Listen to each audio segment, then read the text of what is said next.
plus on s'entraîne et plus on progresse vite. Est-ce que cette phrase est vraie en musculation ou même dans le fitness ou même dans le sport? C'est ce qu'on va voir tout de suite, je t'explique. Salut tout le monde, ici Soninho. J'espère que tu vas bien, j'espère que tu as la forme.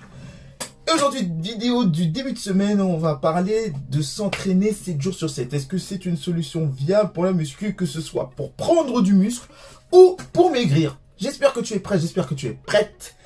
Balance!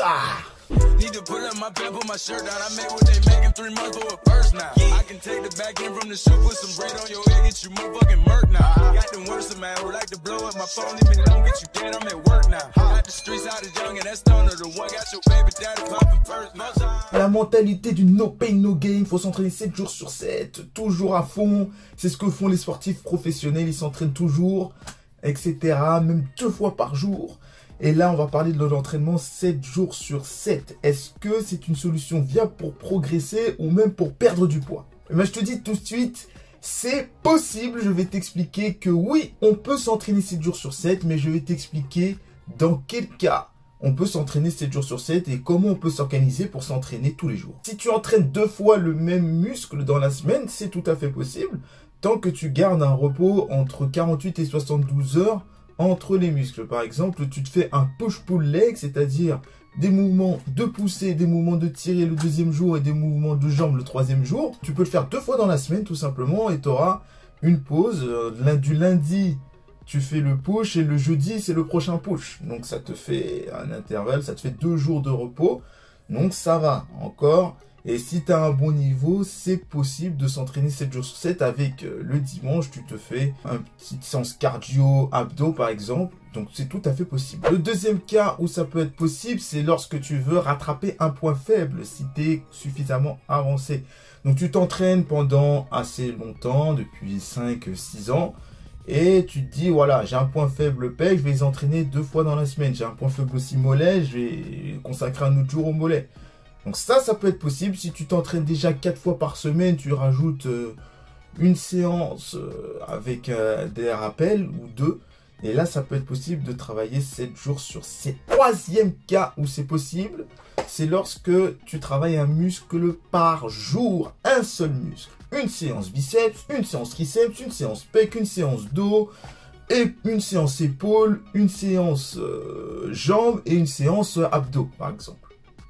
Ça fait un entraînement 7 jours sur 7. Autre cas, le 4e où c'est possible de s'entraîner tous les jours, c'est lorsque tu es en perte de poids, que tu as suffisamment d'expérience et que tu es un sportif ou une sportive de base.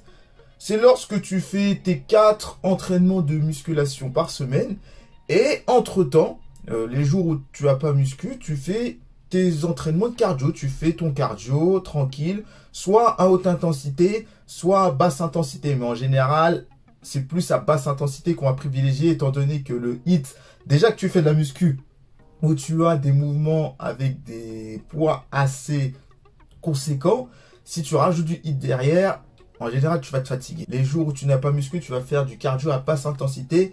Et même si toi, tu en as la nécessité de travailler tes abdos, même si tout le monde, sans travailler les abdos, c'est pas tout le monde qui arrive à perdre du poids sans travailler les abdos. Il y en a qui les travaillent pas, ils arrivent à avoir leurs abdos, mais il y en a, ils ont besoin de les travailler pour mieux, fluidifier la circulation des graisses au niveau de la sangle abdominale.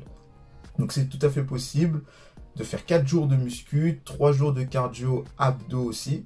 Et là, tu t'entraînes 7 jours sur 7. Mais si on parle que de musculation, est-ce que vraiment c'est une solution qui est viable pour progresser? Je te dis tout de suite, la réponse est non. Si tu fais qu'une séance biceps seulement, une séance qui a duré 40 minutes à peine, et franchement, utiliser 4 exercices pour les biceps, déjà c'est trop, 3 maximum. Même pour les petits muscles déjà, encore pour les gros muscles, utiliser 4 à 5 exercices où tu isoles un muscle, c'est possible. On n'a pas tous des gros muscles. Voilà, les pecs et les biceps, c'est pas la même chose. Chaque séance n'aura pas la même intensité. Et le but, c'est d'avoir une intensité constante dans les séances. Donc c'est mieux d'avoir un entraînement, ce qu'on appelle en split, où tu travailles entre 2 ou 3 muscles par séance, tu seras plus efficace pour progresser. Bien sûr, en fonction des personnes, on n'a pas tous la même morphologie. Il est évident qu'il faut absolument que tu construises ton programme d'entraînement en fonction de toi. Il faut que tu testes. Mais vraiment, en moyenne, c'est mieux de faire entre 3 et 4 séances de muscu par semaine. Même entre 3 et 5, c'est possible. Mais s'entraîner tous les jours, juste un muscle, c'est vraiment pas viable. Et si tu parles du push-pull-leg, sur le court terme, ça peut marcher, ça peut être viable, mais il y a un moment sur le long terme, c'est pas du tout efficace, tu risques de te fatiguer et d'aller au surentraînement. Par contre, pour maigrir, est-ce que c'est une bonne solution de s'entraîner 7 jours sur 7? Ça dépend de ton passé sportif et ça dépend si tu peux tenir sur le long terme. C'est vrai que sur le long terme, ça peut se révéler fatigant, très fatigant au début. Si tu n'es pas une grande sportive ou un grand sportif, ça ne sert à rien de s'entraîner tous les jours. Juste un peu tous les jours, juste à la rigueur, s'entraîner 5 fois par semaine avec en rajoutant du cardio à la fin de tes séances de musculation, c'est possible et c'est mieux. Mais il faut garder quand même des jours de repos où vraiment tu te relaxes, où tu te dis voilà, je me repose ici, j'ai mérité mon repos parce que j'ai bien travaillé en musculation et j'ai bien travaillé au niveau de mes séances cardio. C'est mieux d'avoir au moins 2 jours de repos, comme ça, voilà, t'as le temps de souffler et t'es pas vraiment obsédé non plus. Tu te dis pas, ah, c'est trop dur, mon objectif, etc. Donc c'est toujours mieux de prendre 2 jours de repos, surtout si tu veux perdre du poids et rester psychologiquement équilibré et focus. Lâche le pouce bleu et abonne-toi à la chaîne YouTube. Abonne-toi aussi à mon Insta, c'est Sonigno-7, et à mon TikTok, c'est Sonigno 7.0. Je te dis à la prochaine pour une nouvelle vidéo. C'était Sonigno pour une nouvelle vidéo.